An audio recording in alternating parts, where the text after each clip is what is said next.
21 तारीख को गुजरे और 22 तारीख की सुबह जब मैं अपनी बहन के घर गया तो उसके मेरे भांजे ने मुझे उनके मरने की खबर दी।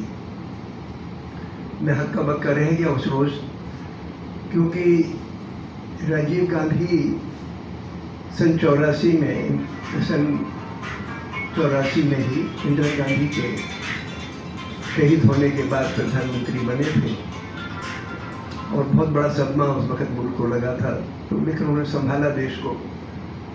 हालांकि दिल्ली के दंगे बड़े खौफनाक थे, लेकिन जैसी राजीव गांधी सरकार में आए तो उन्होंने मध्य प्रदेश में कांग्रेस बहुत भारी बहुमत से जीती थी और अर्जुन सिंह वहाँ के मुख्यमंत्री बन गए थे या बनने वाले थे। उनको फौरन कहा कि तुम पंजाब जाओ, गवर्नर बन के जाओ। कोई मुख्यमंत्री गवर्नर बन के जाना नहीं चाहता, लेकिन राजीव गांधी ने भेजा, क्योंकि उनके दिमाग में हिंसा खत्म करने की और लोगों का दिल जोड़ने की एक शिद्दत थी।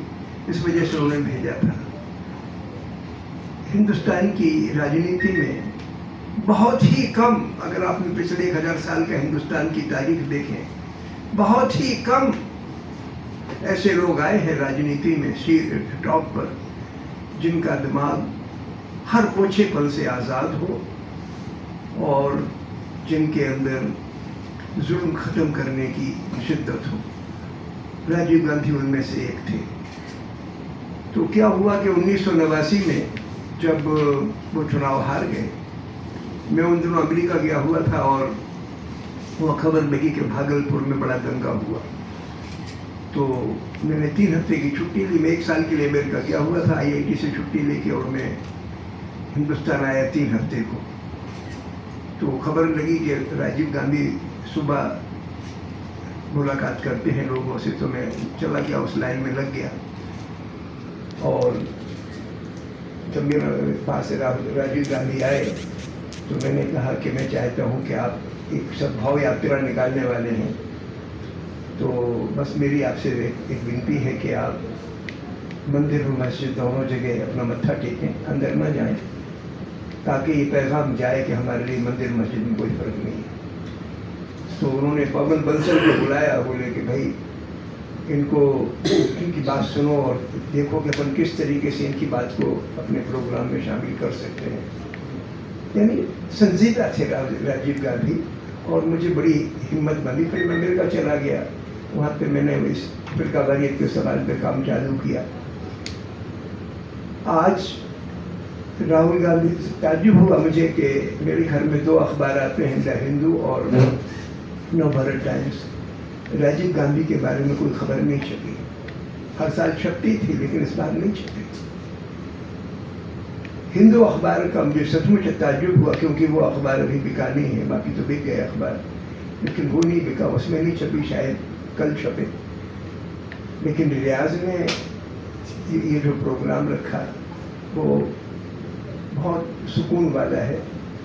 इस सिलसिले में मैं 2-4 बातें रखना चाहता हूँ, लेकिन उसके पहले एक गज़ल सुनाना चाहता हूँ, नज़्म, जो मैंने लिंचिंग के सवाल पे लिखी, क्योंकि इनके दिमाग में ये बात चल रही है कि हिंदुस्तान में लिंचिंग की वारदातें होती हैं और लिंचिंग करने वाले गांव-गांव में मौजूद हैं। सीटी बजाओ या मोबाइल फ़ोन से इत्तला करो तो 1500 आदमी कहीं जमा हो जाते हैं। लिंचिंग करने वालों का नेटवर्क है। तो इधर चरखी दादरी में आज से 1.5-2 साल पहले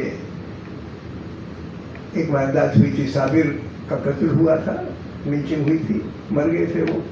असीरुद्दीन बच गए थे, उनका बेटा भी बच गया था, लेकिन मरणासन अवस्था में था। मैं उधर गया तो कोई नहीं मिला। साबिर की वाइफ 24 साउथ परगना पश्चिम बंगाल चली गई थी और असीरुद्दीन दिल्ली के अस्पताल में थे। फिर वहाँ से दिल्ली आया तो उनसे मुलाकात हुई। तो उस वक्त मैंने एक नज़्म लिखी थी लिंचिंग के सवाल पर। आप लिंचिंग की नज़्म सुन लें, फिर मैं 2-4 बातें रखूँ आपके सामने। हुजूम लेके मुझे लिंच करने आए हो, न जाने कौन सा चश्मा चढ़ा के आए हो। तुम्हारे ट्रैक्टरों ने बैलों को बेकार किया, कत्ल खानों को तुम्ही ने तो माला माल किया। हमारे सर पे ये तोहमत लगाने आए हो।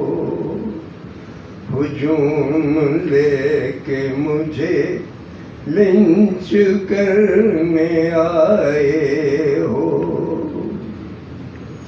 तुमने मजबूर किया हमको सुअर खाने को। बस्तियां छोड़ के दड़बों में सिमट जाने को। तुम्हारी गायों को हमने ही तो चराया है। पिलाया पानी हो मलमूत्र भी उठाया है। न बूंद दूध की हमको मिली न बच्चों को।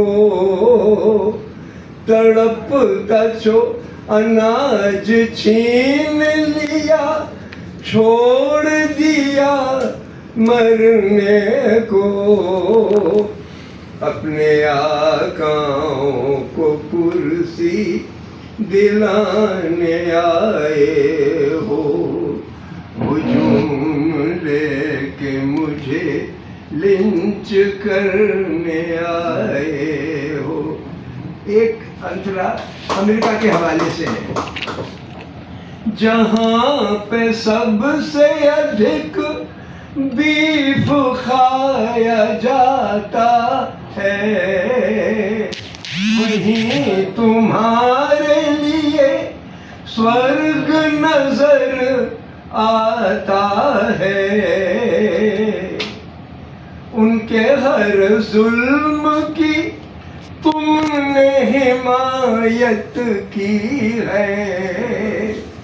सच तो ये है कि बढ़ चढ़ के गुलामी की है। उसी गुलामी का करतब दिखाने आए हो। हुजूम लेके मुझे लिंच करने आए हो।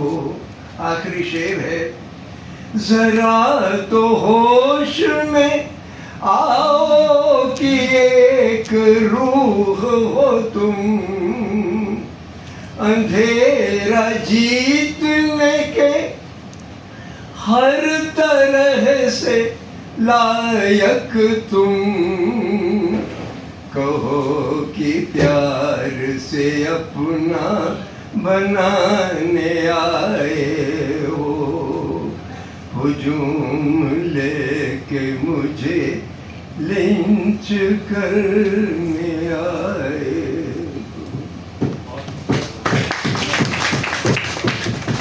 मैं रियाज साहब से हो गया मेरे ख्याल से 10-12 बरस तो जरूर हो गए जब इनके पहली बार प्रोग्राम में शरीक हुआ, और इनकी शराफत और इनकी संजीदगी से मैं बहुत मुतासिर तब भी था और आज भी हूँ। बहुत जिंदा दिली से और बहुत लगन से ये सद्भाव का काम कर रहे हैं, लेकिन चुनौती हमारे सामने बहुत गंभीर है। मैं भी 36 बरस से फिरकावारी के सवाल पे काम कर रहा हूँ, लेकिन मसला बहुत गंभीर हमारे सामने खड़ा हो गया है। पूरे हिंदुस्तान का खरबपति, पढ़ा लिखा इंटेलेक्चुअल, चाहे वो वकील हो, चाहे प्रोफेसर हो, चाहे डॉक्टर हो, इंजीनियर हो, बड़े तादाद में फिरकावारियत से में डूब गया है और उसको मजहब मानने लगा है। एक रामायण की घटना है। भगवान राम की जब लड़ाई रावण से हो रही थी और जब रावण हारने लगा तो एक दिन वो चला गया यज्ञ करने। राम को पता लगा कि रावण यज्ञ कर रहा है, तो उन्होंने हनुमान को भेजा, अंगद को भेजा कि जाओ यज्ञ कर विध्वंस करो। और वो गए, उन्होंने यज्ञ को पूरा कर डाला और भंग किया उसको। फिर रावण लड़ने आया। सार क्या है इसका? वो तो कहानी है। गांधी जी कहा करते थे कि महाभारत की लड़ाई और रामायण की कथा ये दरअसल हमारी आत्मा की, हमारे अंदर ही रावण है, हमारे अंदर ही एक संघर्ष चल रहा है, द्वंद्व चल रहा है, सच्चाई और नाइंसाफी का, उसी को रिप्रेजेंट करता है। बात यह है कि अगर आपके धार्मिक अनुष्ठान से, पूजा पाठ से अगर शैतानियत मजबूत होती है, शैतानियत की हुकूमत मजबूत होती है, तो वो पाप है, वो यज्ञ पाप है, उसको रोको। हिंदुस्तान में पिछले 30 बरस से, 30 से भी ज्यादा, 35-36 साल से धर्म के नाम पर नफरत की आंधी उठाई गई। वो धर्म नहीं है। राम मंदिर आंदोलन धर्म का आंदोलन नहीं था। ये आंदोलन हमारे अंदर के कोई शैतान को जगाने का आंदोलन था और गुलामी का आंदोलन था। पूरी दुनिया में सेकेंड वर्ल्ड वॉर के बाद पूंजीवादी ताकतों ने कोरिया युद्ध छेड़ा, वियतनाम का जंग छेड़ी। पूरी दुनिया के जितने भी कट्टरपंथी हैं, चाहे वो इस्लामिक हो, चाहे हिंदू कट्टरपंथी हो, चाहे क्रिश्चियन हो, चाहे बौद्ध हो, सब उनके खेमे में आ गए और उन लोगों ने हर मुल्क को तबाह किया। हमारे मुल्क में नेहरू को तो नहीं मार सके, इंदिरा गांधी मरी, राजीव गांधी मरे, ये कोई भले लोगों ने नहीं मारा उनको। इनको मारने वाले कट्टरपंथी ही थे और डायरेक्टली इनडायरेक्टली दुनिया में जो साम्राज्यवादी ताकतें हैं उनके शहवाले थे वो। हमारे सामने आज भी वही चुनौती है। हमारी हुकूमत उनके सामने सर झुकाती है, अपने मुल्क के लोगों को लिंच किए जाने पर माला पहनाती है। और हम कार्यकर्ता कहाँ तलाशने जाए? भाई कार्यकर्ता को रोटी रोजी चाहिए, अपने पांव रखने की जमीन चाहिए। गांधी का जमाना था तो गांधी ने कोशिश की थी कि कार्यकर्ता खड़े करे, और की थी। खादी का काम चलाया और दूसरे काम चलाए, तो कई कार्यकर्ता निकले और मजदूर तबके में से निकले। मेरे पिताजी तो मजदूर वर्ग के ही आजादी की लड़ाई में शरीक हो गए। उनके उस्ताद थे अहमद पहलवान, वो भी बहुत ही गरीब परिवार के थे। हालांकि यूपी के नंबर 1 पहलवान बन गए थे वो, लेकिन बहुत गरीब परिवार के थे और पूरी जिंदगी मजदूरी ही करते थे। तो ऐसे लोगों को गांधी ने निकाल दिया। हमारे गांव का धोबी, किरण धोबी, हमारे गांव के मोची, हमारे गांव के मुसलमान, अकबर, ये सब आजादी की लड़ाई में शरीक हो गए। तो गांधी ने एक हौसला दिया लोगों को, अगर तुम्हें पुलिस पकड़ेगी तो जेल जाओ, हम तुम्हारे साथ हैं।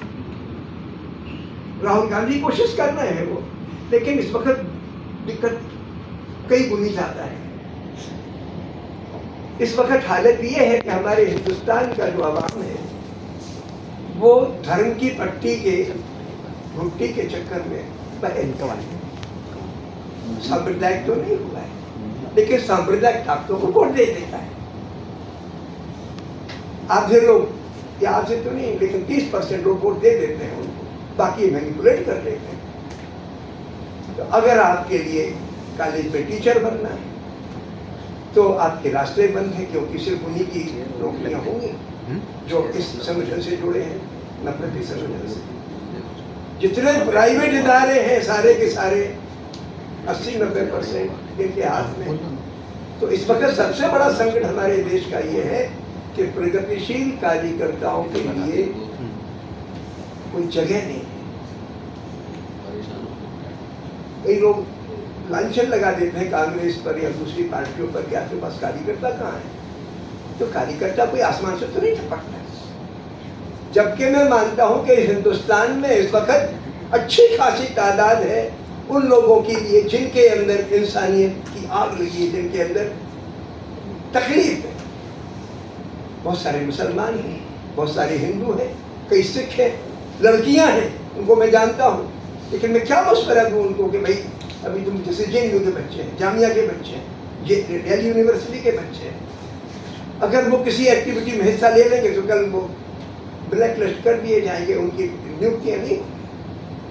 अब मैं अगर गांधी और नेहरू के स्तर का आदमी होता या हमारे व्यास साहब होते तो हम लोग फिर कोशिश करते तो लोगों में हौसला पैदा होता। लेकिन फिर भी अपन को एक रास्ता निकालना ही निकालना है कि ठीक है भाई, फ्रंटली आप ट्रेक न कर सको सांप्रदायिक ताकतों को, तो कम से कम जिस इलाके में आप रहते हो उस इलाके में तो करो कुछ। अभी इन्होंने अच्छी सलाह दी कि हम लोग लिंचिंग करने वाले जिस तरीके से गांव-गांव में लिंचिंग स्क्वाड खड़े कर दिए गए, उसी तरीके से हम लिंचिंग को गलत कह सकें ऐसे लोग खड़े करें। और पश्चिमी उत्तर प्रदेश में मुझे भरोसा है, क्योंकि 2013 में जब वहाँ फसाद हुए तो मैं कई मरतबा उधर गया, लाख गया, निसार गया, यहाँ पे लोग मारे गए थे और बड़ी तादाद में लोग डिस्प्लेस किए गए जो अभी तक पहुँच ही नहीं पाए। तो उन गाँव में जब मैं घूमा और जौली गया था तो उन इलाकों में मुझे अच्छे लोग मिले।